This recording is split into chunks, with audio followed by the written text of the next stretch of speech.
Listeners, my name is Shannon Cooney from Merrick Property Group Real Estate Agency and a very proud sponsor of the Para Cave podcast.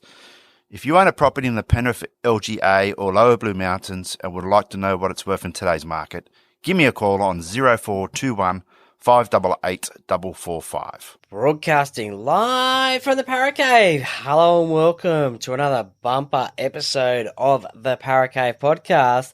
My name is Troy Warner and I'll be your host this week and every week. And this week it is the last episode of season 2022 and it is a little bit of a best of. Last week we had the best of the Eels players that I had on the podcast for season 2022. This week it is a best of, you could call it the best of the rest. Some champion players of rugby league, premiership winners, Australian representatives, Queensland and New South Wales representatives. Just have a listen to these names for episode 121.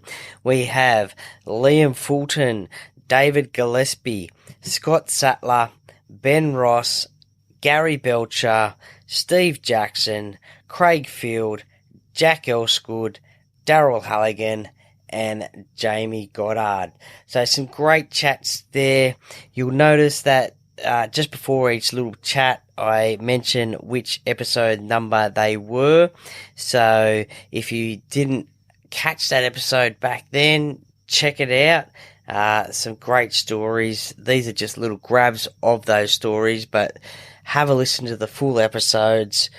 You won't be disappointed. All brought to you by major sponsor Jack's Pale Ale, exclusively available at Parramatta Leagues Club, in the club shop, and also online at parramattaleaguesclub.com.au.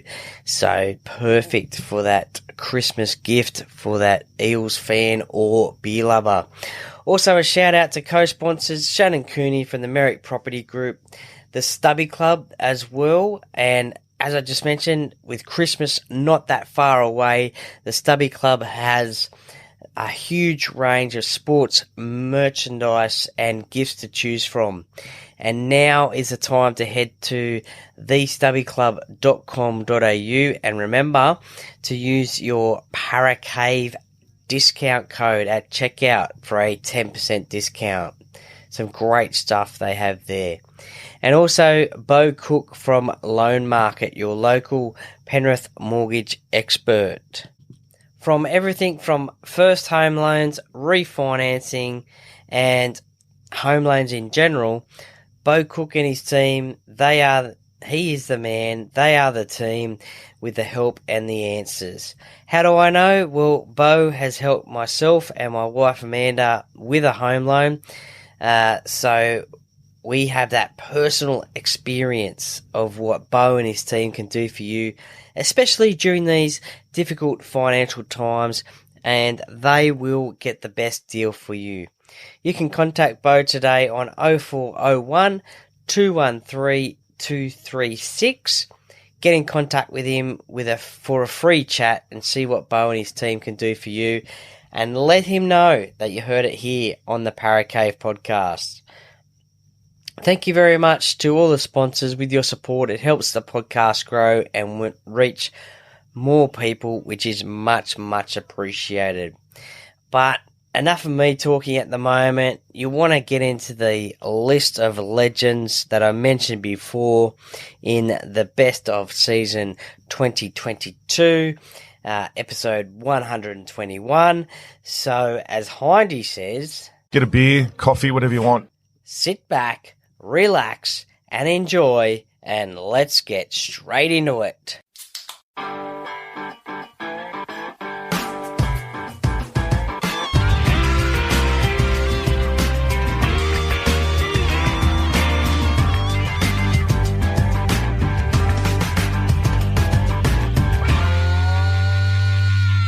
And first up on the podcast, this best of episode 121 is Liam Fulton. Now, Liam was in episode 117.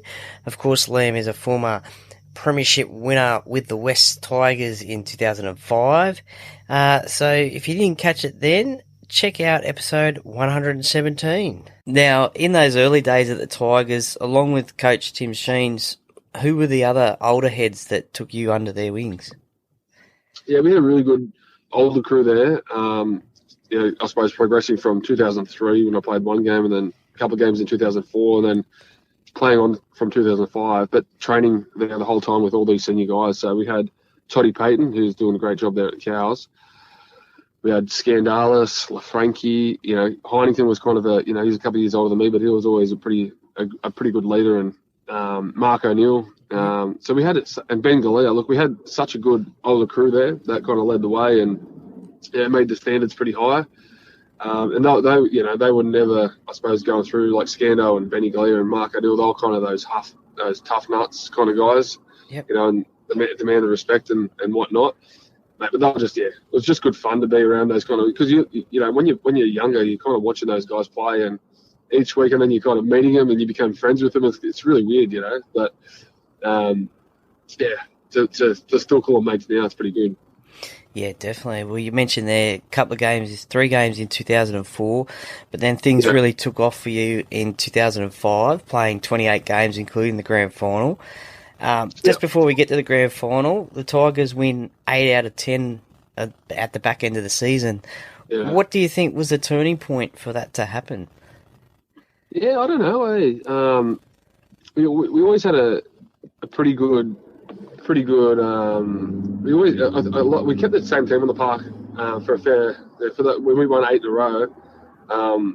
We kind of had the same team on the park a lot of the time. And I think Benji kind of coming into his own. He was still pretty young, and then his combination with Princey getting better, and like LaFranchi, and we had a really good front row rotation. So we just kind of had a lot going on at that. I suppose just everyone kind of just played out their skin a little bit more as well. A lot of the games were a bit tight as well, but some of the games that we really put some scores on teams. And then leading into the finals, we lost the last 2 games of the regular season. But in saying that, that's it was a kind of the Penrith game. I don't know if anyone rested or anything back then, but we really I think.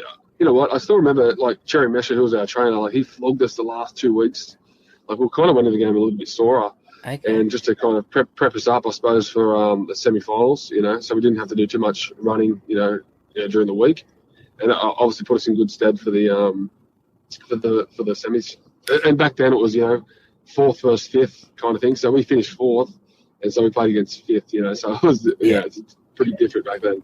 Yeah, definitely. Well, it was a massive first-up win against the Cowboys, and then you beat Brisbane, and then into the prelim against the Dragons, where most people thought that the Dragons would win.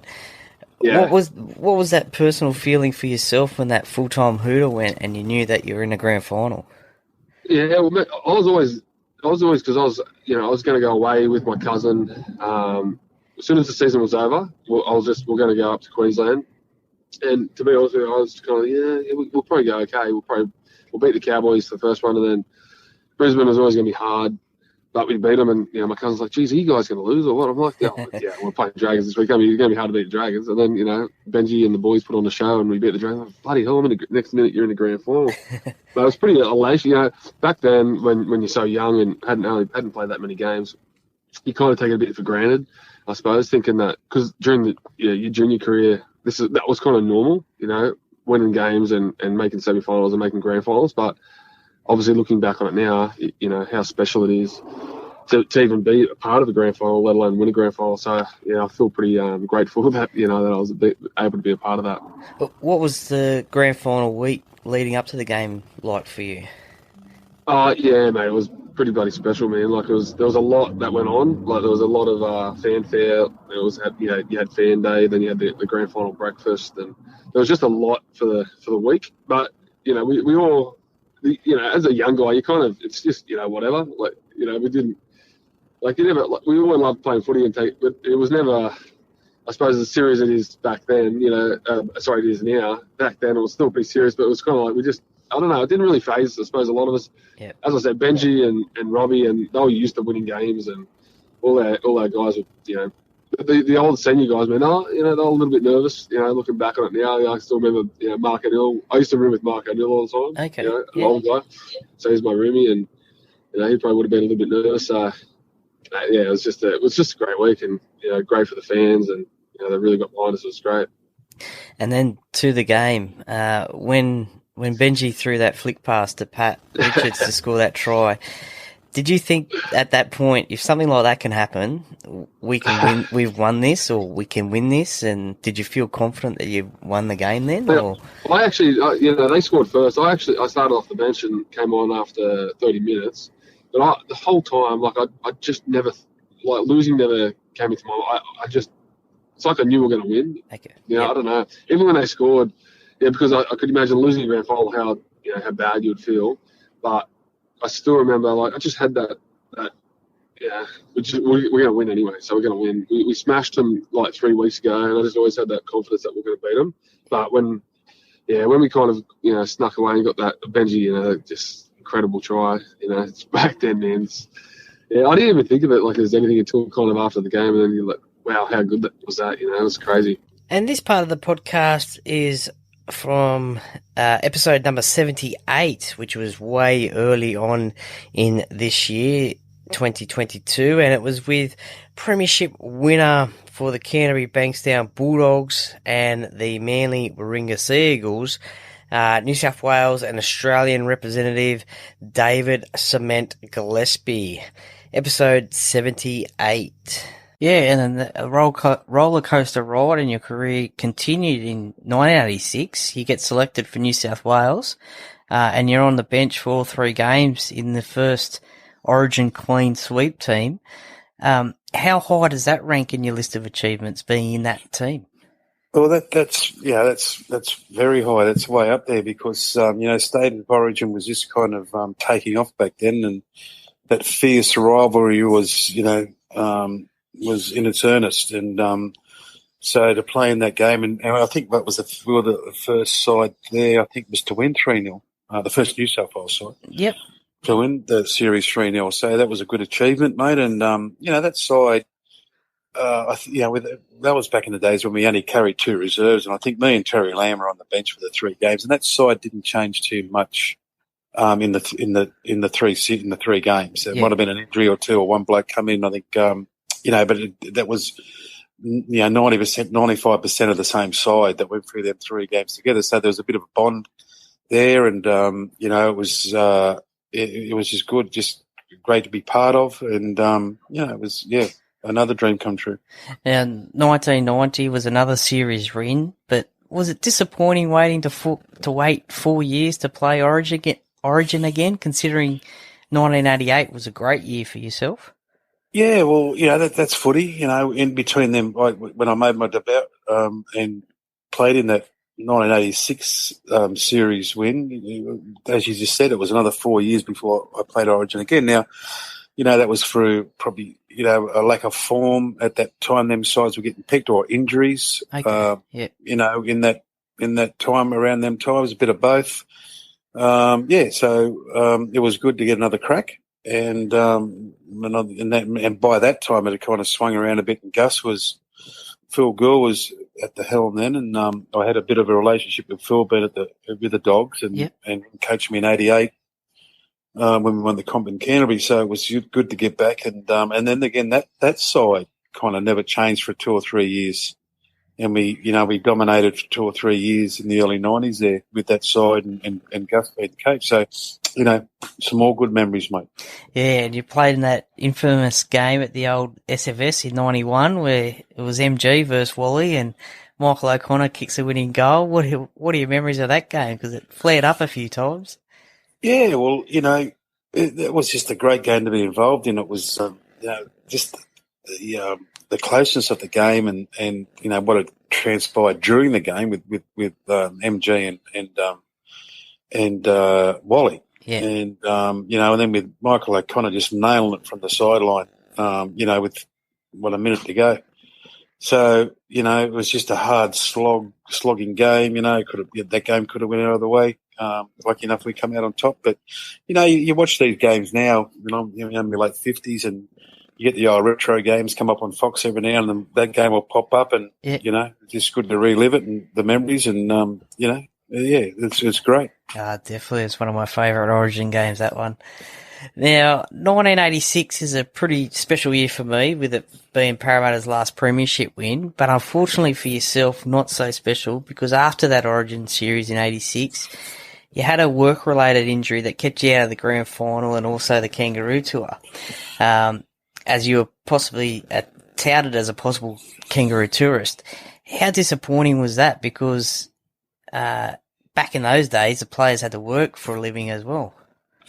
Yeah, well, that's right. And you're right, it was, nothing's a sure thing in life, but we won the State of Origin Series 3-0 that year, as we just said, and back in that era, if you played in them games and then made a grand final and there was a Kangaroo Tour year, you're, Pretty not as special to go on it, but it's very close you're going to go on that tour. So I damaged my finger in a it wasn't the garbage truck. I actually brushed it up against the telegraph pole. But anyway, and I ended up having to have my finger amputated. So, and that was actually on the last game of the year. We were playing St George at Belmore Oval. Yeah. And was the last comp game, then the semis started. So, I was 5 weeks before the tour went, because the semis had to be played in the grand final. And I kind of give myself every chance. And then, a week after the grand final, they used to pick the Kangaroo Tour that night, the night of the grand final, and announce it that night or the next day, and then away they go. Yeah. But I just had enough time. It was just still a bit sore, and the stitches just hadn't healed properly that come out of my finger. So it was just, I had to pull out of it, and not that I got picked, but just make myself unavailable for it. So that was that wasn't good, because I wanted to go on the Kangaroo Tour. That was another a goal that I wanted to kind of achieve. So that was disappointing, and to miss out in the grand final in '86, that was disappointing too. So but in the end, it healed up all right, and I ended up playing for a fair few years after that. Was it a hindrance at all during the rest of your career? No, it's just taped to the other one, and away I'd go. Yeah. Because it was on my left hand, I was right-handed. Okay. And, so it wasn't that much of a hindrance, just a bit of a pain in the ass. Yeah. But, it was a bit of tape it to the other finger, and away we went. Yeah. And this part of the podcast was from episode 77, which was the week before David Cement Gillespie. But this is with Scott Sattler, premiership winner with the Panthers in 2003, and obviously that iconic moment in the grand final with that tackle on Todd Burns. So a great chat with Scott there, episode number 77. Check it out if you haven't already, and enjoy this little part of the podcast. Now, just before we get to the grand final, I want to talk about the prelim final and that moment that the full-time hooter sounded. What was that moment like for you, knowing that you're going to be playing in a grand final and the chance to win a premiership? It was the most exciting. I still regard the Warriors game as my most exciting game in my career. I think it surpasses the grand final. And a lot of people go, "What? Are you serious?" Because we weren't expected to make the finals. After 5 rounds, we're paying 101 to 1 to win the comp. Yeah. And a lot of our friends loaded up on that. We weren't expected to make the finals. We weren't expected to make the top 4, let alone win the minor premiership, let alone even make a grand final. So to win that game against the Warriors, there's a really good photo that I've got somewhere around here in my study. I think it's in one of the drawers of myself, Tony Portua, and Joey Nullivar, and we're all at full time. We're all really excited, screaming. And you can see John Lang coming in the background to us. And just after that photo was taken, John Lang was saying, "Settle down, everyone. Settle down. We've got another week to go." And we were saying, if you settle down, we're going to celebrate this as much as we can. Then we'll worry about next week, tomorrow on Monday. So it was really exciting and then it was also nerve-wracking because, the guys like myself and Girdler, who were in the early 30s now, we were 30, 31. We'd had our whole careers where we'd never played in our grand final. And you had to get through another 7 days, not get injured at training, not get sick and get a virus, whatever it may be.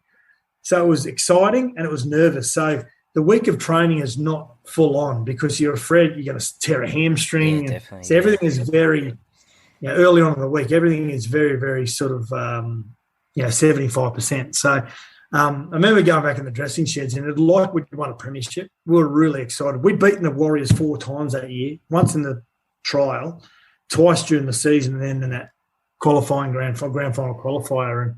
And so it was really exciting. It was really exciting. We treated it like we'd won the premiership. And because we had such of a sort of like an arrogant sort of attitude that we knew we were able to switch on the next day and get into grand final week. Yeah, well, actually, funnily enough, that night, Troy, we're going back out on the bus, back out to Penrith, and we're playing the Roosters, and the Roosters had really beaten us up about 5 or 6 weeks beforehand at home. They beat us up. I think it was like 36-28, but they beat us convincingly and physically beat us up. And I remember I was sitting there talking with Craig Gower, and Ryan Girdler lived over the North Shore, so he'd go from the Olympic Stadium back over to the North Shore. And so we're going back out to Penrith, and I remember saying to Craig Gower, do we need to have a chat to Lange? And you've got to remember, John Lang never had a game plan. Okay. It was all built on high discipline, look after your mate, be there for one another and make sure you don't make any errors. So we were driving, I said, Gowie, do we need to have a chat to Lange about a different game plan? And we're playing the Roosters like the current premiers, and they beat us up a few weeks ago. So we said to Lange, is there something we need to do differently? So that Monday we turn up at training, and we always had a meeting on the Monday of each game in the opposition's dressing shed. I don't know why, but we're sitting in there, and Lange said, and all the media was outside because we were the only 2 teams left, and everyone was wanting to get a story. First day of grand final week, and Lange said, a couple of guys come and have a chat to me yesterday about do we need to do something differently about beating the Roosters? They're a really good team. So he said, I thought about it long and hard last night, and this is our game plan. The Roosters are a great team. They're big, they're tough, they're physical. They run hard, they tackle hard. So our game plan is we're going to run harder and we're going to tackle harder. So let's go and enjoy the week. And it really relaxed everyone, especially young guys like Luke Lewis and Rooney and Rodney and Swain and Waterhouse, Ben Ross, Joel Clinton. It really relaxed them through the whole week. It was just we treated it like it was we're about to go to the biggest party in Sydney. Yeah, that's a great game plan. Love it. Well, with myself living in Penrith, there was a massive vibe around town. All the shop fronts had streamers and balloons and dressed up, and it was the cappuccino, the cafe lattes versus the flat whites, and the Westies versus the eastern suburbs. But it was a great vibe that week, even for myself being a Parramatta fan living in Penrith. Now, yourself, like your dad, had an iconic moment in a grand final, and I'm sure you don't get sick of reliving it, as I've heard a number of your former teammates say that whenever you get an opportunity to chat about it, you love to talk about it. But that tackle in the 54th minute on Todd Byrne over the sideline, it's one of the greatest ever cover defending tackles in a game of rugby league, let alone a grand final. Can you believe that you made that tackle in that game at that point? I would have been disappointed if I didn't, put it that way. John Lang had actually prepared me for when he arrived at the end of 2001, 2002. He had a meeting with me and he said, I want my locks to play old-fashioned. He said, on the last tackle, if we're going to kick the ball and you're on the opposite side of the field, I just want you to just start heading in. He used to always use this saying, just be there in case you need it. Yep. So I just want you to start heading in behind the defensive line in case they get a half break or whatever it may be, because the wingers will be chasing and the fullback will be up in the line. And I said, yeah, okay, no worries. So I did that sort of every training session, every game for 2 years. And then my last game for the club is when it was actually needed. I actually a couple of times in 2002 and another time in 2003, I was needed when someone made a break on the kick return. And on that night, because it was a wet night, I reckon if it was a dry night, Toddy Byrne would have burnt me and scored under the goalpost. But it was a wet night, and I think being a wet night, it sort of brought everyone back into the field a little bit. And Luke Lewis, no doubt, he got a last-minute touch on him and it allowed me to gain a little bit of momentum on him. But Toddy thought he had the pace to keep going straight ahead. I remember hearing you can't hear anything in the crowd. Couldn't hear the crowd in those big games. You can't hear them for some reason. Wow. But you can hear people sledging you. You can hear people talking on the opposition, but you can't hear the crowd. But I could hear Reece Wesser. He was yelling at me, and my nickname was Scooter at Penrith. He said, "Scooter, I got you inside. Scooter, I got you inside." I could hear that as plain as day. So I just thought if I kept chasing steps inside, Sugar's got him. Reece has got him. So when we completed when I completed the tackle on Toddy, I turned around and Reece would have been 40 metres away. Yeah. So he bluffed me. He bluffed me into thinking that I could get there. And fortunately enough, he did, and being a wet night, you just had to get some contact on him and slide him to touch. And a lot of that game had a lot of moving parts in it, a lot of sliding door moments. I sometimes get a little bit embarrassed talking about it, Troy, because the tackle itself takes away from the amazing performance of Luke Priddis. Oh, yeah. Still to this day, I think one of the greatest grand final performances, individual performances. 2 try assists, 1 try himself. Yeah, 40-odd tackles, didn't miss a second of that game. And what a lot of people don't know, he bordered on pneumonia leading into that game. Okay, he basically didn't have any training sessions. He was in bed all week and then dragged himself out of the bed to do the last session on the Saturday and put a performance in like that on a Sunday. Just amazing. So we all had these little tiny moments in the game, and that's what grand finals and origins are about. They're about these little tiny battles that emerge across the field, and you got to win those battles. Unfortunately for us, we won most of those little battles. Like Adrian Morley was like a one-man army that game, and he's trying to take out as many people as possible, and we were able to weather the storm. And, unfortunately for me, it was my last game for Penrith as well. Never wanted to leave Penrith, never wanted to leave the club, but, the salary cap does some weird things. And being my last game at the club, I was, personally myself, a little bit selfish. I was glad I was able to leave the club. And when I go back there, the fans welcome you and don't forget you. So it's always nice. And this part of the podcast is from episode 106, and it is with Scott Sattler, one of Scott Sattler's teammates on that night in 2003 where the Panthers beat the Roosters in the grand final, and that is Mr. Ben Ross. A great little chat there with Ben about his career and his battles with Gordon Tallis especially. But yeah, hope you enjoy this one. This one's from episode 106. The move to the Panthers in 2003, was that for more opportunity, or did John Lang see something he could work with? Well, it was quite funny that, as I said, I was with the Dragons. I was off contract, and they'd offered me an extension of a 3-year deal, and to play at the Dragons behind people like Jason Rolls, Luke Bailey, Brent Kite. Yeah, that was our forward pack. It was a great experience where we had all this youth coming through, and I was really happy to be able to stay at the Dragons. But speaking to my manager, was George Mimas at the time at the SFX, I literally said to him, I said, I want to sign with the Dragons, but just by the off chance, could you go and approach Penrith and ask them, can I play there? Obviously, being a kid, that was all I ever wanted to do was play for Penrith. And, and he goes, are you serious? You've been offered this fantastic deal. If they get word that I'm going to another club to look at potential deals, it could ruin it. I said, I'm willing to take the risk. If I can play at childhood dream club, then that'd be it. So he approached Langy.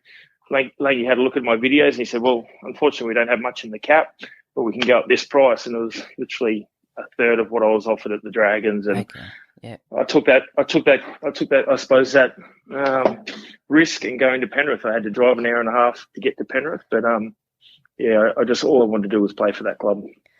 No, that's nice. Well, that first game for the new club, I'm assuming you'll always remember, as there was, some would say a brawl, some would say a fight with a Gordon Tallis. What happened there? How did it erupt so quickly? Yeah, well, everyone knows. You hear Gordy talk about he was falling out of the game. People weren't seeing him as tough and so forth. And as a player aspiring to be someone like him, I never thought that. I thought he was still the toughest guy in the game, and to be able to play against someone like Gordon Tallis was just a dream come true. And yeah, the game he had to pick someone, and he niggled me at the start of the game. And one thing I've always been taught is never back down from anything. So if someone niggles you, just keep going at him. And so you'll see the video. He'd been niggling, and I've got an opportunity to tackle him. And as we were back in the game back then, you could put your elbow into their throat, you could say a few words and move on with the game. And I did that. I whispered a few things into his ear, and he, to his credit, we get along really well these days, but he said that was just, I suppose, to link to everything. He said, now's my opportunity to whack someone. And what I said sort of got on his nerves. He got up, and when he looked me in the eyes, I thought, oh, God, I'm dead. In trouble. I am so dead right now. And the ref actually said, boys, let's break it up. And I tried to get away. But in that process of trying to push him away, my hand slipped up and sort of pushed across his face, and the rest is history. Yeah. Well, I've got a couple of listener questions about this subject when I put it out on socials. And the first one comes from a Jay Nellavau. That name probably sounds a bit recognisable as your former Panthers teammate, Joey. Yeah. He asked, did you deserve that hug from Gordon? Mate, I tell you, the thing I always question is, I go, like, where was Joey and where was Tony Puletua? So you'll see them in the replay. They're standing there like, come on, boys, break it up. And as soon as Gordy started laying into me, they all both stepped back. They're like, I'm not getting anywhere near that guy. So I probably deserved what I copped. I'm just glad that of about the 300 punches he threw, he only connected with about 2 or 3 of them. Yeah, definitely. Well, the second one comes from S. Sattler of Brisbane, and I think, again, it's probably your former teammate, Scotty Sattler, former guest on the podcast, and he wants to know, he asks, is it true you shaved your head for the final against Brisbane in 03, so hair wouldn't get in your eyes in case you did have another fight with Gordy? Oh, good old Satsy. So after that fight, Satsy actually pulled me aside and said, listen, we need to teach you how to fight. So we did about, I reckon it was the rest of the season, every Tuesday, we would go down to the local boxing ring and he would teach myself, Joel Clinton and Joey how to fight. Because he said, if we're going to be picked as one of the biggest forward packs in the comp, people are going to come at us. We need to be able to hold our hands up. So to his credit, Satsy taught me how to fight. It sort of didn't help me much, but that final when we played them, I did shave my head. I thought if there's going to be a target on my head, at least they can see it. It's ugly enough, and we moved on from that. Well, I know it's probably not the best subject to be talking about, like fighting in rugby league, but I've got one more listener question, and that comes from a C. Gower of Penrith. And that's probably your former captain, Craig Gower. And he wants to ask about the scuffle/fight with another front rower before a weight session. That sounds interesting. Oh, yeah. Yeah, no. Yeah, there's always, I suppose, and that's the thing, you look at rugby league and it's always one of those physical aggression kind of sports where you stand up for what you believe in. And, that's pretty much where it is. We both pushed and shoved a little bit, but that was about it. Yep. No, that's fair enough. Yeah. Well, let's get back to the football. And that 2003 season was pretty special, no doubt, for yourself and the team, being minor premiers and selling out Penrith Park each and every week. And one of those games was against Parramatta, where I think Para had to win by 50 to make the finals.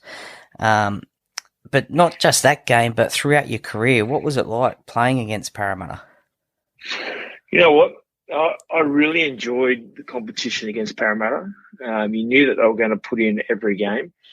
The likes of, like, you had High Marshes and so forth back then, Piggy Riddells, the Kalis boys.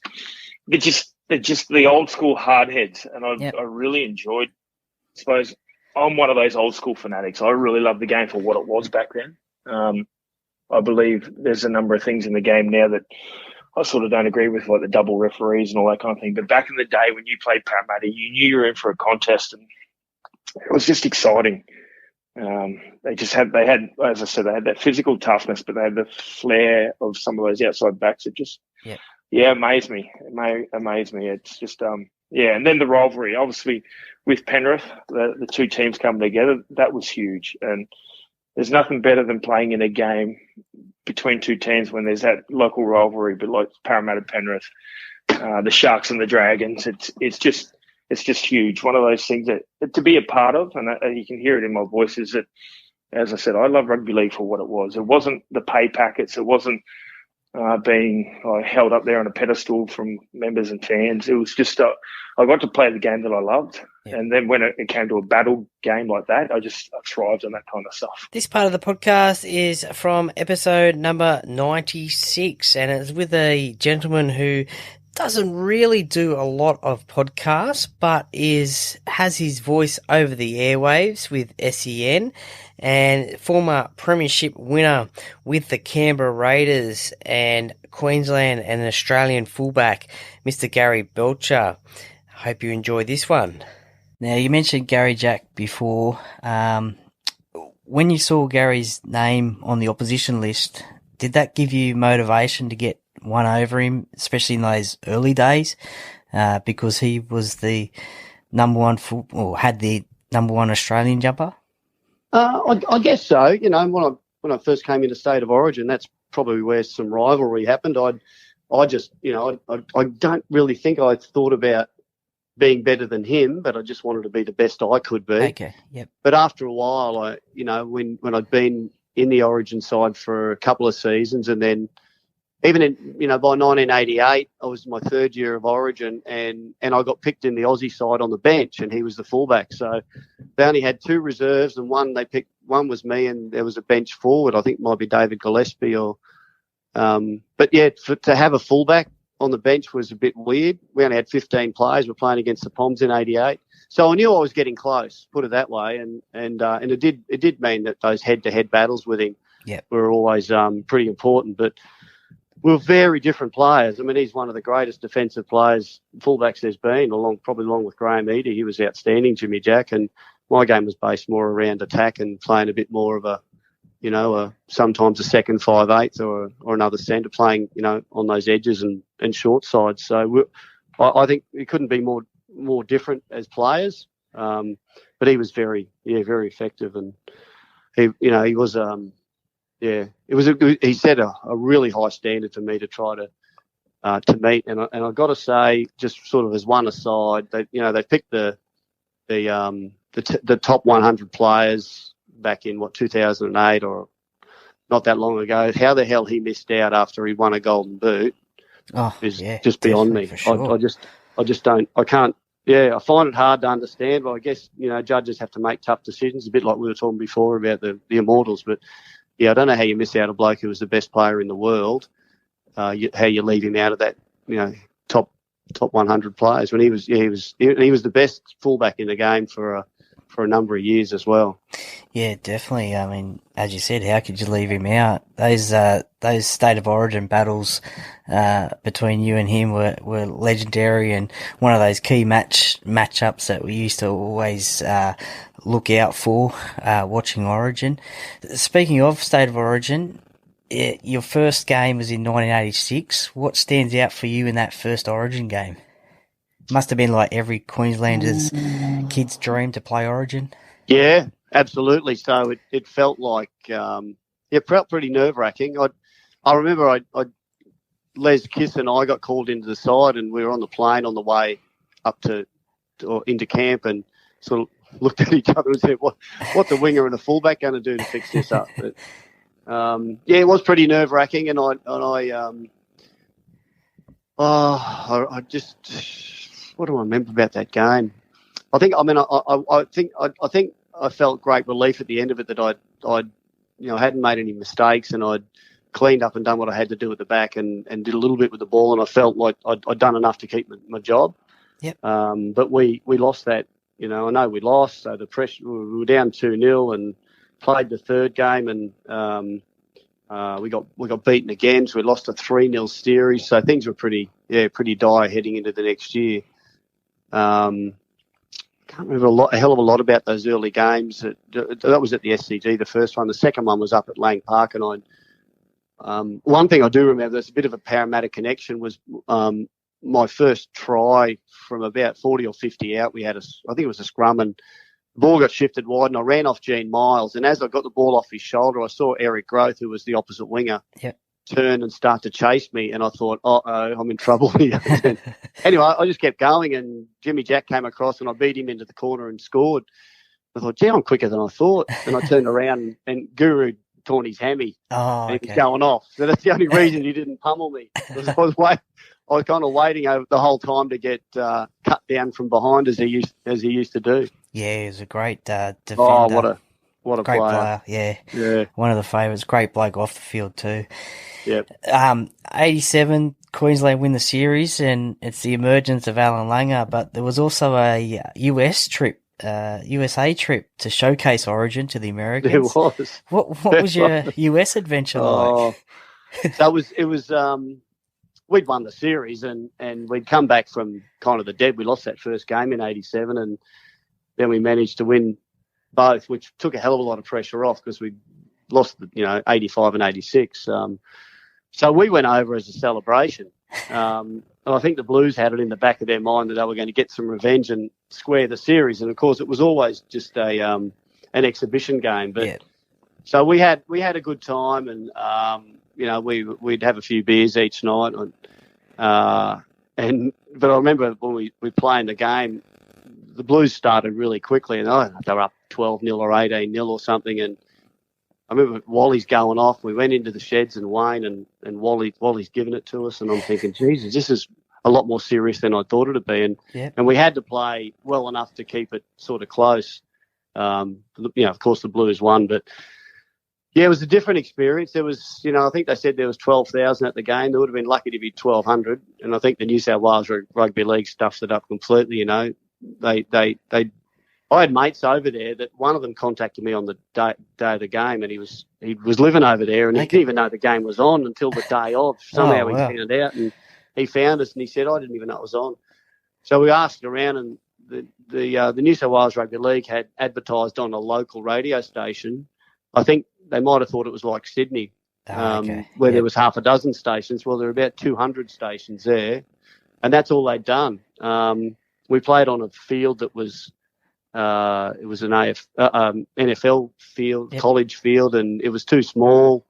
A bit of artificial grass in the in goals, and it was just it wasn't that well organised or planned, but it was interesting anyway. Put it that way. And we missed a game. I think we might have missed one game or two games at home. Is Game 2, 1989, the greatest win by a Queensland Origin team, especially with the injuries that Queensland suffered that night? Oh, gee. Oh, no, but it was great. Well, the greatest win by a Queensland Origin team was 1980. Yep. And I wasn't there. And I was there watching. I was an 18-year-old. But I contend that was the greatest win, because if that didn't happen, I don't know if Origin would have, the likes of Bob Fulton and others that were saying, this won't last, and they thought it was a bit of a joke. So if that didn't happen in 1980, then maybe it wouldn't have had this series or this great competition, or it might have looked a bit different. That was super important. But the game in '89, I'm really proud of being a part of that, because those blokes that went down, Bobby Lindner and Alf and Mal and Fatty Gordon. Fatty, was it? Yeah. So we just managed to hang on, and we had a dominant, that side. It's still the record of it. We won 8 games in a row from Game 2 in '87 through to the end of '89. So that was a pretty special period. And no other side's done that since or did it before. And that game was certainly pretty amazing. I think we might even won over the crowd in Sydney.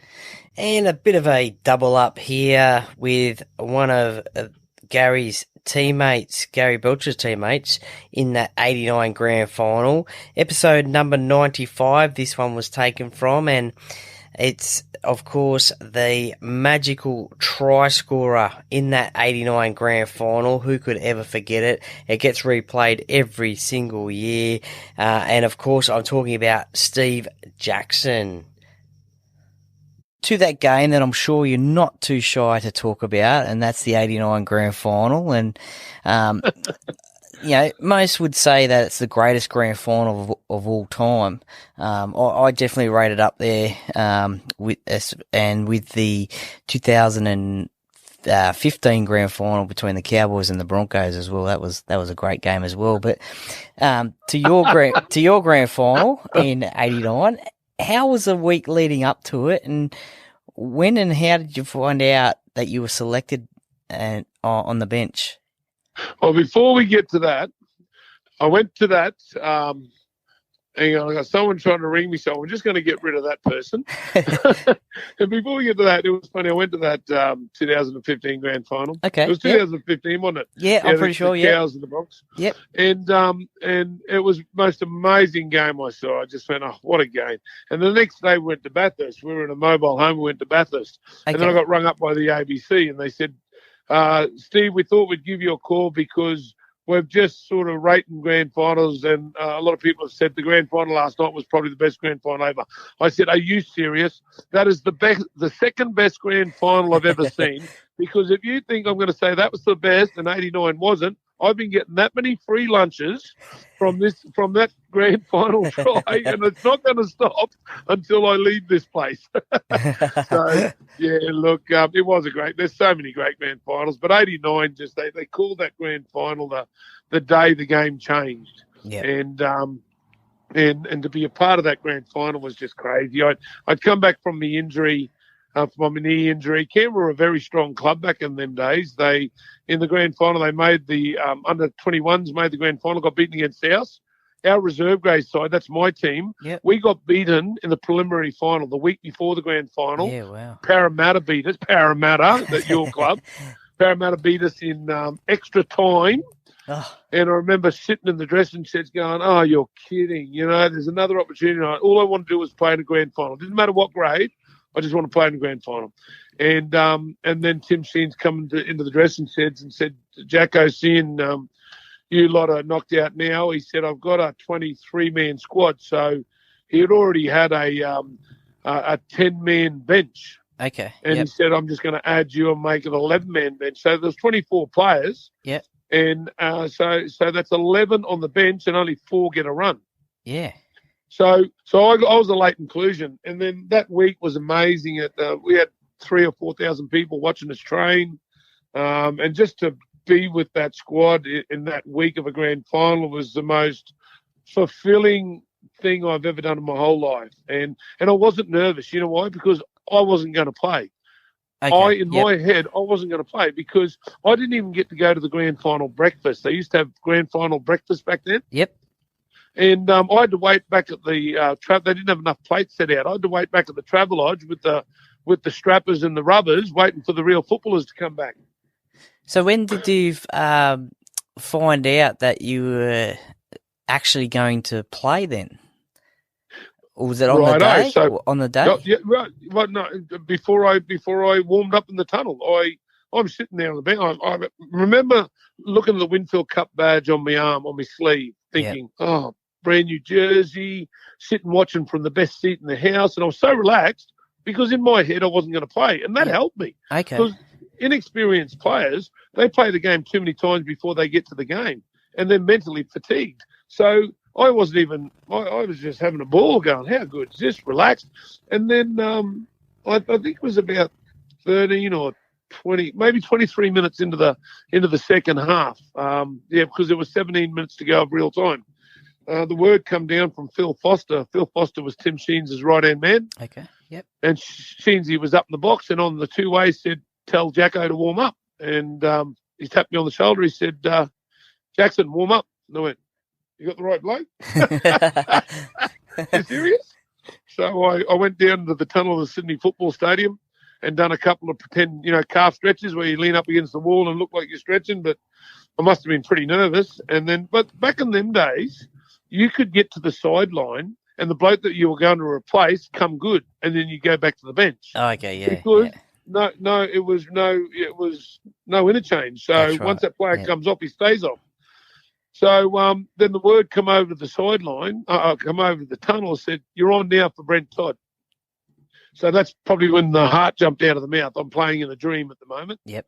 And I got to the sideline, and another good thing happened was the play stop, because you could run up and down the sideline with the touch judge until there was a break in play, and then he used to come onto the field with you with the flag in the air. Oh, okay, to let you on. How old are you? How old are you, young fella? I'm 44, mate. 44. Oh, so right, 44. I was 11 when this grand final was on.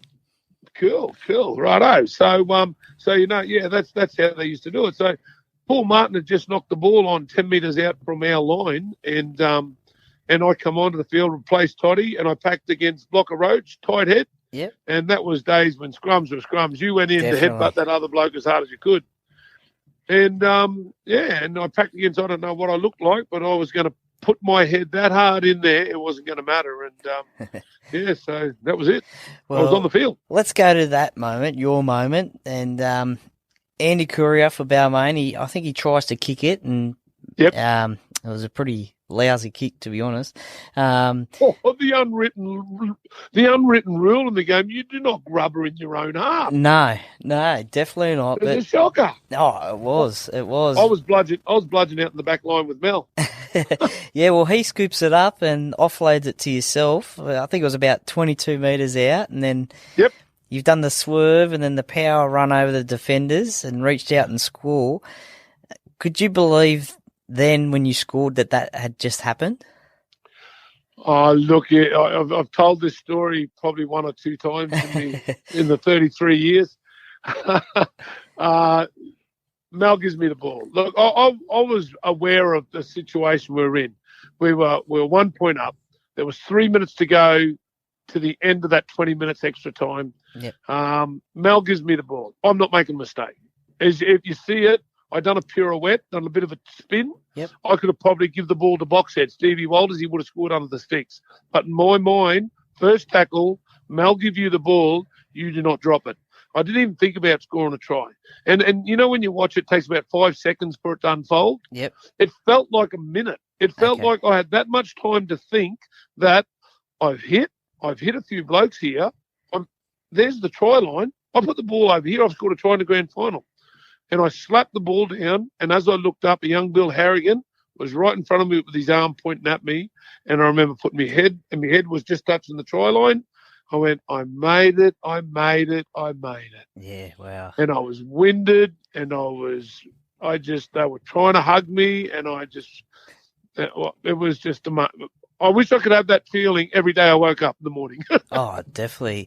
How much has that try changed your life? Well, who knows? Yeah. It's definitely.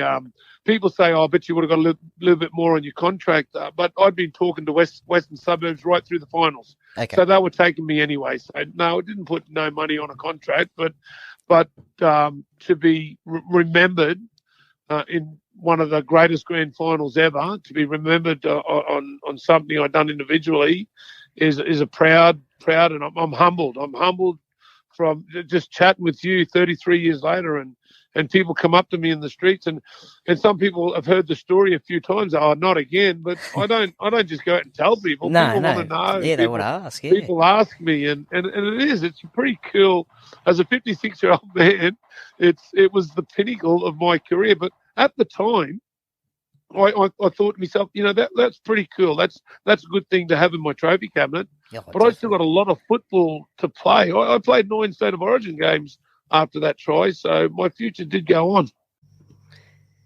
Next up in this part of the podcast is taken from episode number 88, and that is with Craig Field. Now, during this little bit of a chat, we talk about the 97 grand final and also Coach Bob Fulton as well.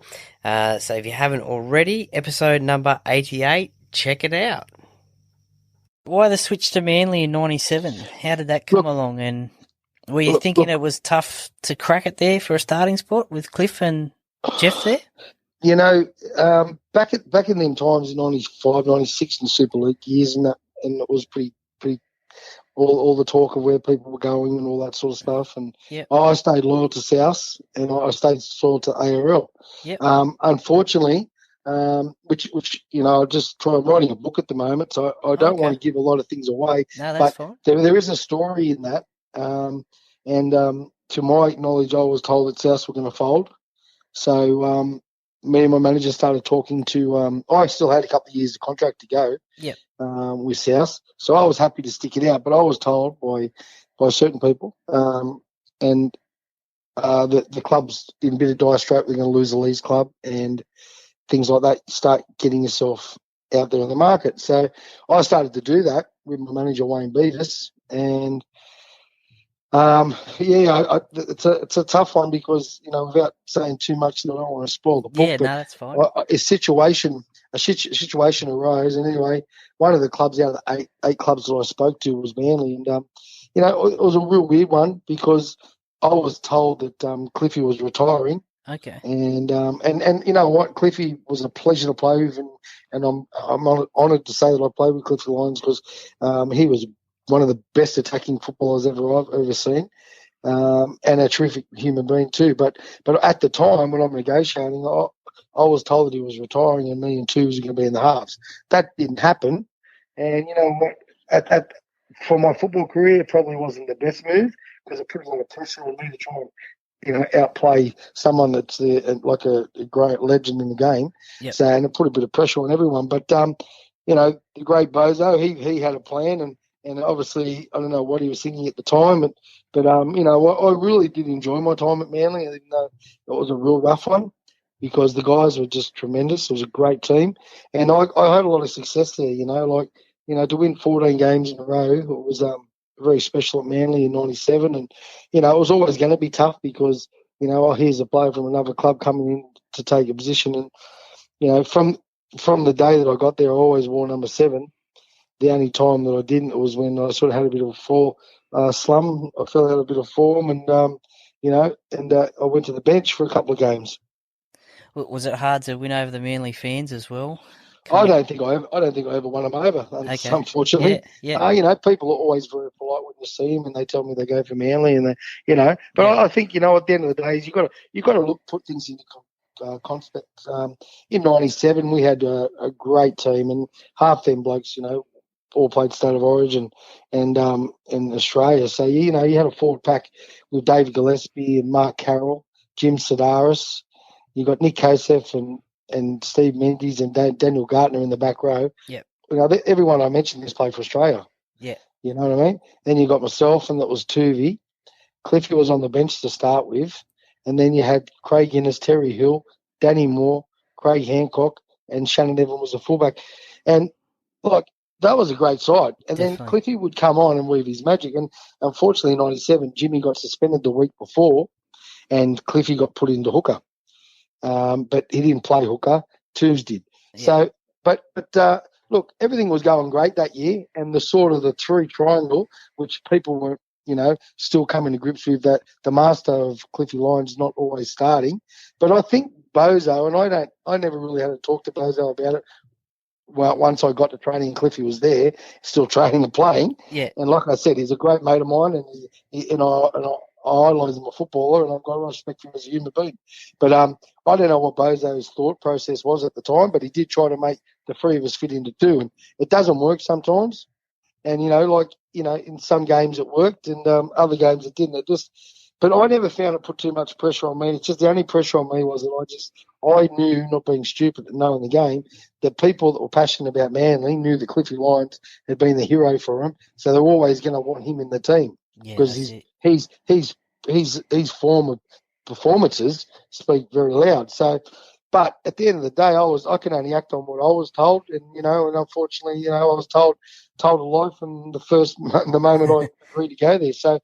But like I said, I look back at it and I look at it as a positive, I look at it as a negative, because I still went on and played plenty of first grade games, and the thing is, going to from Manly to Balmain, again, that's another story that's going to be in the book because it all come down to my disagreeing with Bozo and his young fella getting more game time over me.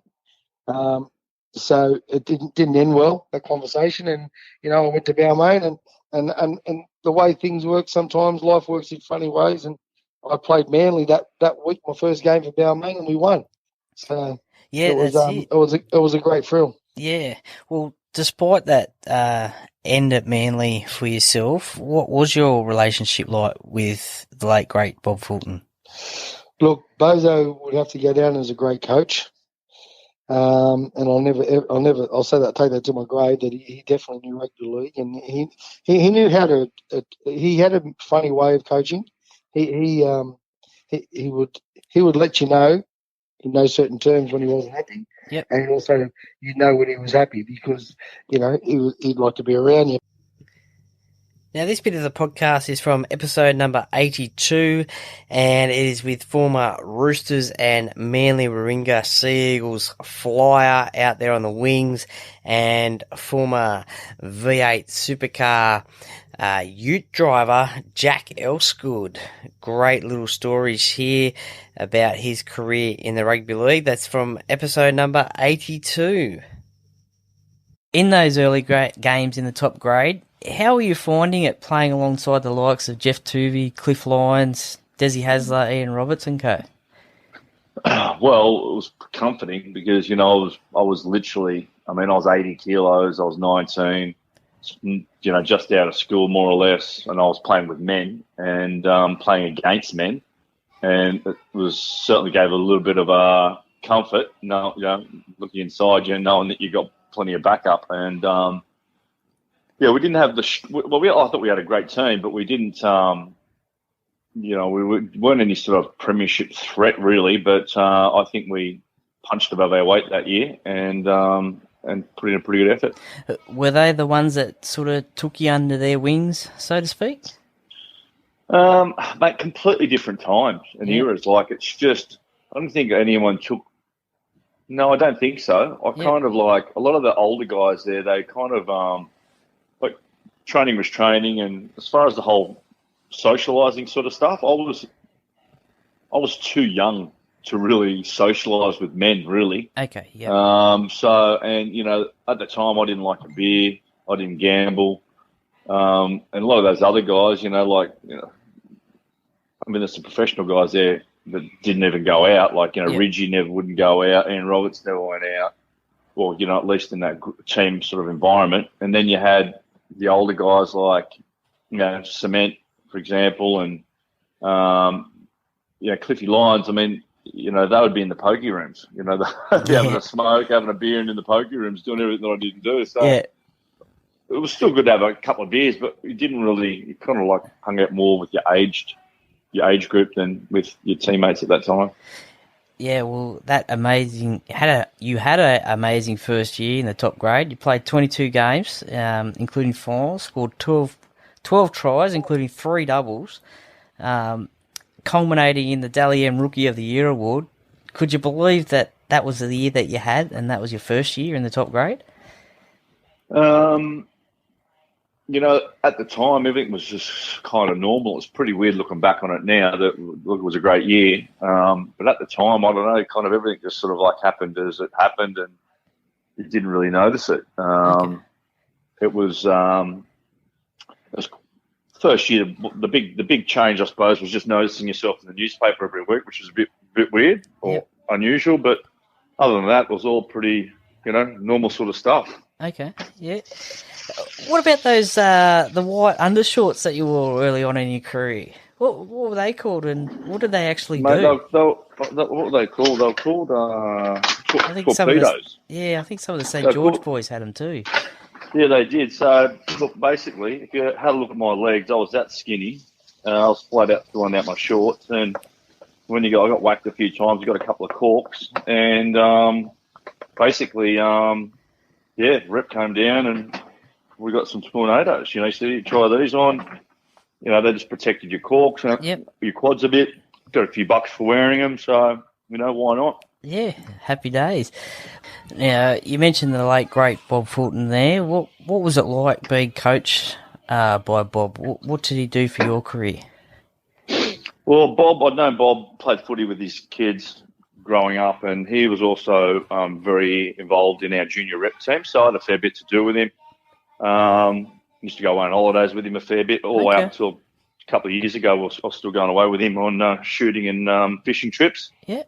And, mate, he's just an almighty figure. Like, he was pretty polarising, he's your best mate or your worst enemy. And there was sort of nothing in between with him, but just a very dominant, powerful, very smart bloke, Yeah, definitely.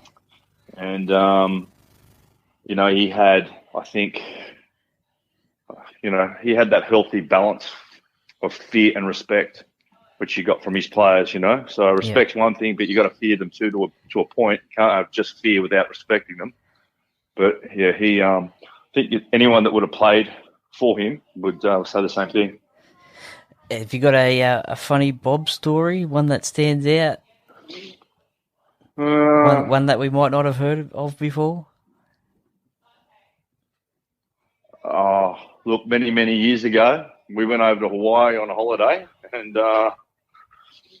actually no one would probably know this, but we were over there, and we're on the young, I think we were out surfing, but my dad was over there with him, and my dad's passed away too, and Bo's not here, so I don't mind telling the story, but they were at a bar and having a few beers, and there was a few blokes carrying on, just talking shit or just saying something. So either Bob or my dad's arced up and they've thrown some peanuts at him, and so Bo's is over there. They had a bowl of peanuts. So he's just walked over with a bowl of peanuts and just smashed the bowl of peanuts on the bloke's head, and then there was a bit of a ruckus, and the cops turned up, and they both got arrested. So there you go. Yeah, classic story. Great story. And a couple of weeks after I spoke with Jack on the podcast, I spoke to Premiership winner with the Canterbury Bankstown Bulldogs, but also played for the North Sydney Bears as well. Broke a lot of Parramatta Eels fans, including myself, as hearts in 1998. And of course, I'm talking about Daryl Halligan. And yeah, episode number 84. If you haven't already, check the episode out. Who were the guys at North Sydney that sort of took you under their wings, being a newcomer to the team? We had a really good crew there in 91. And actually we could have made a grand final if a bloke kicked some goals.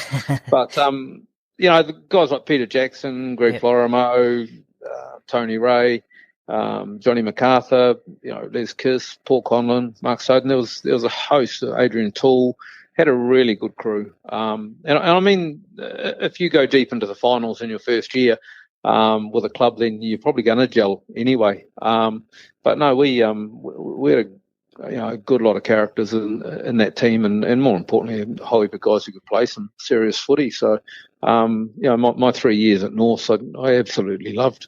It was good. Well, going right back to the start and your debut, is there anything that stands out in your debut game for you? I was talking to Tim Sheens about it the other day. Because I come off the bench in jersey 14 because you'd actually allowed 2 fresh reserves back in 1991. So I actually didn't start the game, and then Paul Simonson, who I travelled across with for the pre-season, he did his knee on the cricket pitch about 2 minutes into the game. So we're playing the Canberra Raiders, who had won the comp the year before. And all I remember was running out onto the right wing and looking over, and there's Mal Meninga, Brad Clyde, Ricky Stewart, Gary Belcher, Glenn Lazarus, and a whole heap of these massive humans, you know what I mean? And I'm probably looking for a toilet break before we could even start, you know what I mean? So it was, but we beat them that day. Yeah. We scored a try. I kicked a couple of goals. We win 10-6, and get the season off to a great start. Yeah, well, it was a pretty handy debut, and Two weeks later against my side, the Parramatta Eels at North Sydney Oval, you scored your first try. Do you remember your first try? I don't actually remember it, but I remember that day with the likes of Peter Sterling and Brett Kenny. I think Sterlo had a shoulder problem that season, and he didn't actually play a lot. Yep. And I think in that match in particular, he left the field early as well. But I mean, those guys, even if you hadn't followed rugby league in New Zealand back in the time, in the 80s, and you would have seen some of it, we just knew how sort of special they were and what sort of talent they were. So yeah, it was quite a thing coming up against them, even though Para had sort of come a little bit off their run in the later part of the 80s and what have you. But I actually do treasure having a couple of games against Sterlo, because I think we played against him later in the year too. Okay. So yeah, I still remember his long hair flicking out, and how he used to get around the park and what have you. So yeah, it was a real treat. Well, you have seen a lot of football over the years, both playing and commentary work. Do you think Brett Kenny or Peter Sterling, or indeed any of those para players from the 80s, should be made an immortal of rugby league? Yeah, I guess one thing for mine is I don't really have a whole history of the game going right back. You know what I mean? But I do recognise how special they were. You could put them in any era, and even if you think about how they played the game, like with their running skills, with a half, or Sterlo's definitely a half, and Bert a six, they could easily just walk into a team now and play. They would still not be out of place with their speed and their skill set. So in terms of immortals, I mean, I don't think a Kiwi's ever been in a position to judge whether there should be an immortal of an Australian code like rugby league. Oh well, as I said, you've seen a lot of football. So. I'd be too biased. I'd be okay, let's go to Mark Graham or something like that. Yeah. Oh well, he's in the Hall of Fame. Both of those are in the Hall of Fame anyway. Yeah. So, no, but they're magnificent players. This part of the conversation is probably going to hurt me a little bit talking about it, because it's 1998, and I'm a massive Parramatta Eels fan, and been starved of grand final success. That preliminary final in 98. I've talked to a few of the Para boys in that game, Aaron Raper, Paul Carriage and Big Tooks, but you're the first Canterbury player I've talked to about that game. We'll get to the goal kick shortly, but at 18-2 with 11 minutes to go, did the team and yourself think that the game was gone at all? Well, you had to have, massive doubts that we couldn't really get there from there. The biggest thing was we'd come back in the two games prior to into that semis. Remember, there was a long semi-finals because there's 10-team semi, and we only qualified 9th that year. So we beat St George, who were pretty handy in our first game, and we were down in that game as well. And we beat them, and then we turn around the game before we played Para and play Newcastle. So Newcastle stacked with the Johns boys, Ben Kennedy, Billy Peden, and with Michael Hagan and what have you. And we were well down in the second half in that game. So, and we had a massive comeback, had all the ball in the last sort of 15 minutes of the game, and we scored 3 tries to run away with it against Newcastle. And I can remember after being in the sheds after that match, and Steve Folkes, God bless his soul, he stands up and he goes, "Guys, that is the best comeback in the history of this club." You know what I mean? And everyone had a bit of a bit of a yahoo and what have you. And then the following week we played Para, and then when we got back to the changing sheds, we're all sort of wondering what Folkesy was going to say. You know what I mean? Yeah. And he stood up and he said, "Guys, that is the best comeback in the history of this club since last week." Classic. But in terms of belief, it was pretty surreal. You know what I mean? I can still remember, lining up the kick to go to extra time, just thinking we're riding a wave of emotion here. Yep. And just get this over and get the next job done. You know what I mean? And it was really that simple. I didn't have too many other thoughts. But the ball from Rocket Silver back on the inside to, it was Robert Ralph to Rod Silver. And then Willie Talau should have passed me the ball anyway instead of scoring the corner on the left side. So sort of a lot of those moments. And then we nearly won it anyway with Craig Polamauna kicking the 50-metre field goal after Paul Carriage, poor thing, sort of like wanted to try and create something and booted it from the in goal area. So there was many a mad, chaotic moment which sort of just all fell into our hands at the time. Well, going back to that goal kick to go into extra time, how confident were you in kicking that? Did you get flashbacks of 91 at all? No, not at all. It would have been the furthest. I mean, I'm 7 years on from 91 in my first year. I'd had some really good goal kicking moments in that time. And, you know, with goal kicking, you need to be a real positive person in terms of what you're achieving, so you don't let the negatives enter your mind, especially when it comes to delivering that skill. And I'd learnt that over that time, you know, through a couple of hard experiences. But I was happy to really embrace the next experience as well, which was that, you know, was kicking that goal. So, fortunately, you know, like, it actually looked like it was swinging a little bit left, and then it sort of held its line, and went over. So, you know, but then it was, you know, not really time to celebrate right then because we still got to win the game. However, it was unlikely we were going to lose after riding that sort of momentum to get to 18 all. No, that's it. I was hoping it would keep on going left and miss, to be honest. Yeah. But, funny thing was, you know, Peter Sharp was the assistant coach to Smithy at the time, and I see Sharpie every now and again. Yeah. And he's always like, "Bugger you." You know what I mean? He said, "You wrecked our coaching careers, you bugger." And he said, I was halfway down the grandstand to actually sort of celebrate with our team. He said, I basically had to turn around and get myself back up into the box to work out what we're going to do for sort of like extra time. So there's a few stories there. And last up on this best of season 2022, we have this part comes from episode number 98, and that was with Jamie Goddard. A great little chat there. Queensland hooker, played for the Gold Coast Chargers and also North Sydney Bears as well, just to name a couple there. A great little chat there, and this part is a little bit about his origin career for Queensland. So check it out, episode number 98, if you haven't already. Now, to that famous game, Game 3 at the Sydney Football Stadium, and everyone loves a good fight in Origin. Unfortunately, these days it doesn't happen, but it all sort of started in the 7th minute. There was a little bit of a tussle between you and Joey.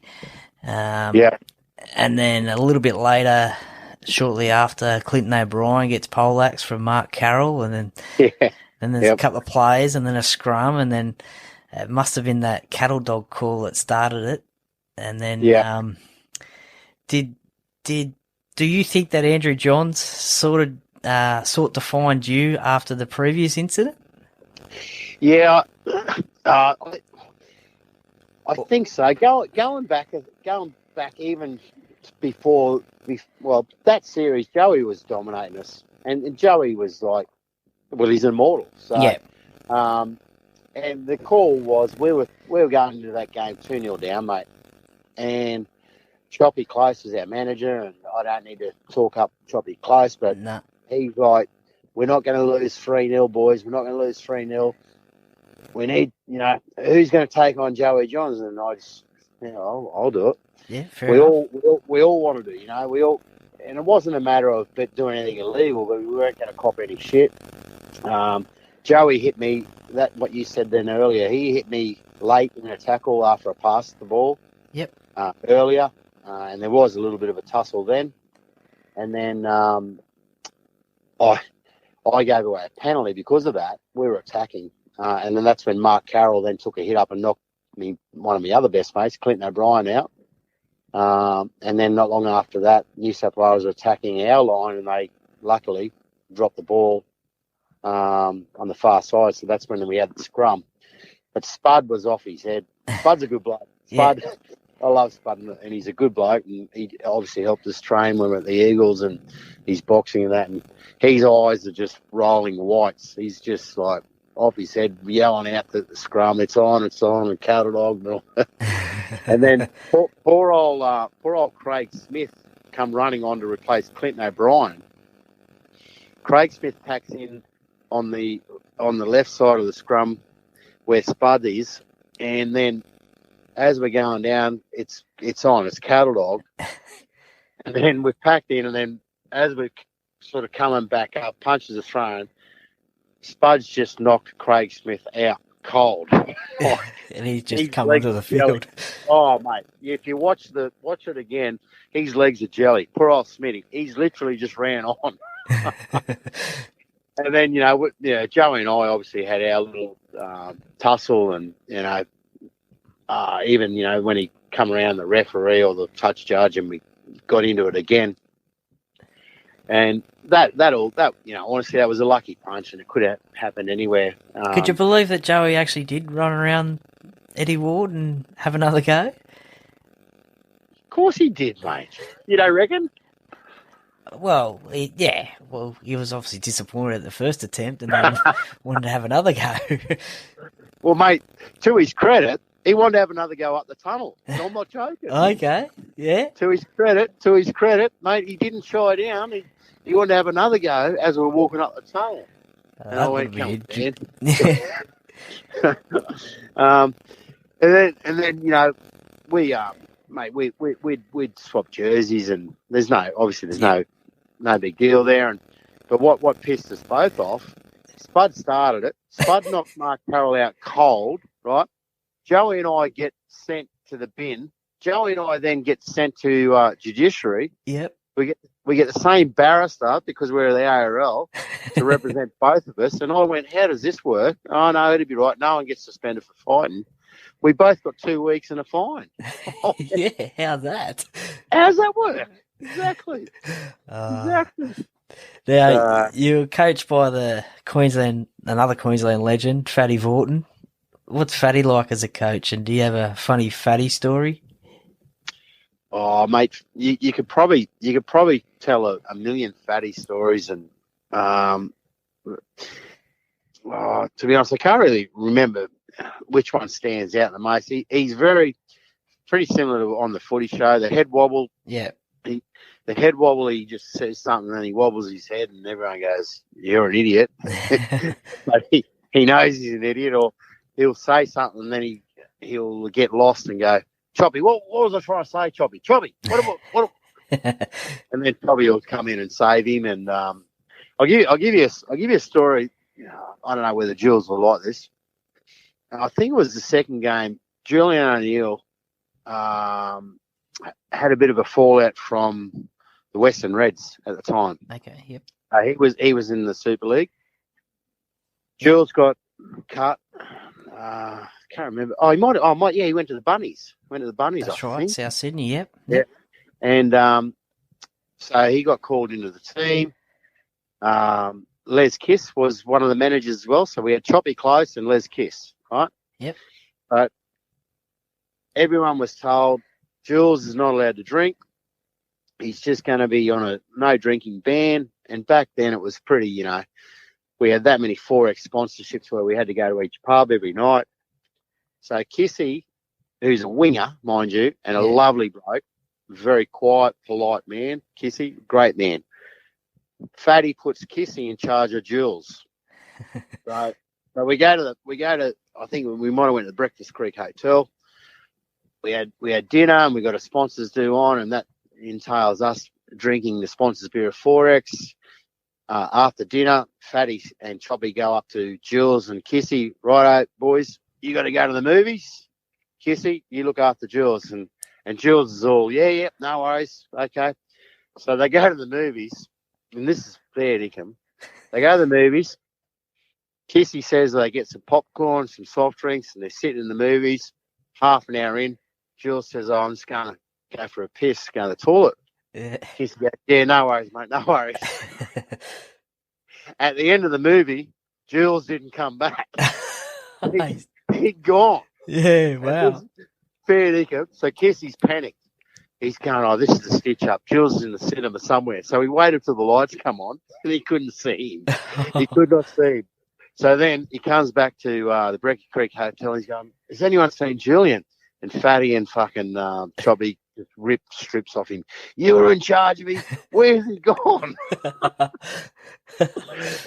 We did not see Jules all night. Yeah. Next morning, as I said, I'm probably speaking out of school, but anyway. next morning, no Jules. We're like, oh wow, what do we do? On? Yeah. Anyway, he went and stayed at his auntie's house, and he missed training that morning, but he was right for the game. So, wow. Yeah. Wow, these days you'd be sent back home, wouldn't you? Like... Yeah. Well, he would, mate. Yeah, and the media was sort of, oh, okay, oh, that's all right. We sort of, Fatty and Choppy and Kissy had a good sort of grasp on things. Yeah. So it was all good. Yeah, nah, good times.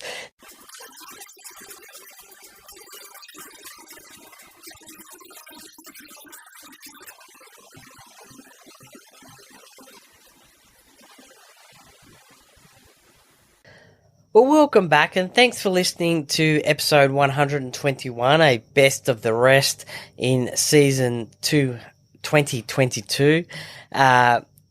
It's been a pleasure doing the podcast this year, and there were some great guests in that list. Liam Fulton, David Gillespie, Scotty Sattler, Ben Ross, Gary Belcher, Steve Jackson, Craig Field, Jack Elsegood, Daryl Halligan, Jamie Goddard.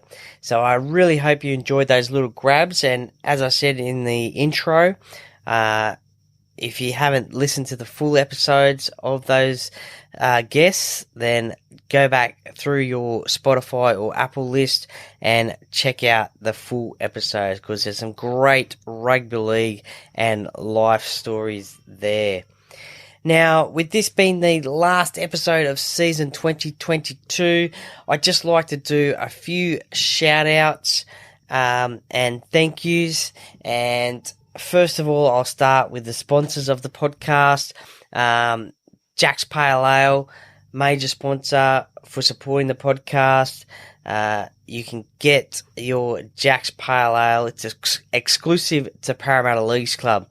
So you can get it in the club shop or online as well at parramattaleaguesclub.com.au. As I said, it's perfect for that Eels fan or beer lover, and with Christmas around the corner, get in early and order some today. Thank you very much for your sponsorship throughout the year.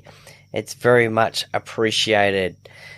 Thanks also to co-sponsors, and we'll start off with Shannon Cooney from the Merrick Property Group, who you hear each and every week at the top of the podcast. You can contact Shannon for all your Penrith and Lower Blue Mountains real estate needs, either buying or selling.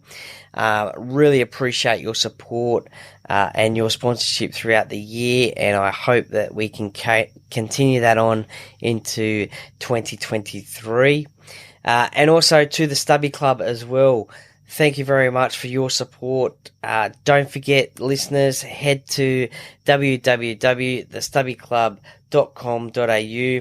Order your NRL merchandise today, or they also have AFL, EPL, some of the American sports as well, NFL, which is kicking off now or has kicked off now. So check that website out.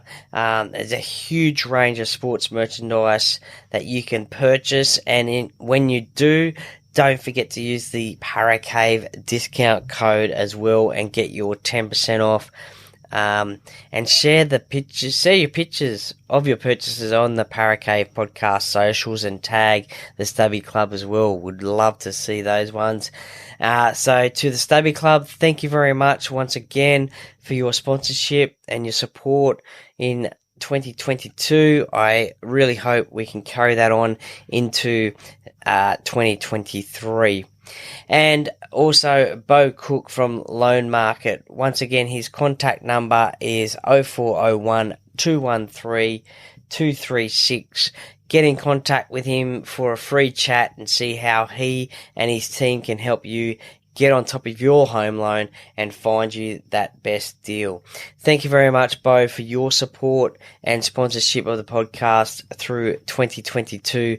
Again, I really hope we can carry that on into 2023. Listeners, if you're able to, please support these businesses that support the podcast, that help bring you quality entertainment each week, and share the loves on socials as well. I just want to say thank you once again to you, the listeners, for listening to the podcast each and every week in 2022. It's been I love doing what I do for you, the fans, and I really appreciate the support, the feedback that I get on socials, and as I said, the support, I really appreciate it. Without the listeners, I don't have a show, so thank you very much. I'm in a very privileged position, so thank you very much for your support. I hope we can get you back in 2023 as well. And don't forget to tell your family and friends about it. If you haven't already done so, subscribe to the podcast as well. So when new episodes next year drop, you'll be able to listen to it straight away. Also, thank you as well to the official media partner of the podcast, the Parramatta Times. For all your local Parramatta news, simply head to www.parramattatimes.com.au. Really appreciate your support as well, promoting the podcast. And again, hopefully in 2023, we can carry on with that support with each other. Thank you very much to, as I said, the listeners are the ones that I do the show for, but without the guests, I'd like to thank all the guests that have come on in season 2022. How many times have I said that? That number. I'd like to thank all the guests that have come on. They've given me their time. I'm very appreciative of their time and their chats. All of them have got a great story to tell. It's really interesting to listen to them tell their rugby league and life story as well. And as I said before, I'm very privileged in the position that I am to ask them the questions that I want to ask and get the stories that I want to say. So to all those guests that came on the Para Cave podcast this season, thank you very much. It is most appreciated. And yeah, what a year it's been. Not only with all the podcasting, with all the guests, but we've had my team, the Parramatta Eels, make the grand finals in both the men's and the women's. So that was a bit of a whirlwind month, and especially week, grand final week. Really appreciate getting it out there, and we did a few little different things throughout that sort of week, where we did a grand final preview, grand final review as well. So a couple of little things there that we did differently. So yeah, what a year it's been in that retrospect. Hopefully the Eels can go one better next season as well. So next year, the podcast will be back probably in maybe early February, I'd say. Maybe going to take a little bit of time off, but from the podcast, so hopefully maybe early February, roundabout, but just before the trials start. That's when footy ramps up a little bit, so we'll get some episodes happening then. I'll obviously record some episodes before that, but that's when we'll kick them off live. Hoping to get some really big guests next season, and also a few different little things happening as well. So I haven't thrashed out those plans yet, but there's things in the pipeline that I hopefully can get done, and there'll be a little bit different of the podcast next season. So there might be a few live podcasts done in terms of live videos where the fans, you guys, the listeners, can get involved. There might also be specific NRLW content as well, but I haven't worked out anything yet, so I've just got a few ideas, so hopefully they will get into fruition next season, so it'll be hopefully a bigger year than this year as well. Lastly, I'd like to thank my beautiful wife and daughter, my wife Amanda and my daughter Ella as well, for all the support. You may have heard them in episode 100. They gave me a little bit of a special message, so thank you very much for all your support and for allowing me to do this. I really appreciate it. In the meantime, check out any episodes that you may have missed throughout the year. You can head back through the episode lists on Spotify or Apple or whichever podcast platform you listen to. There's listeners from all over the world, so I'd like to thank all my world listeners. Thank you very much. I hope you really enjoy the podcast and the content as well.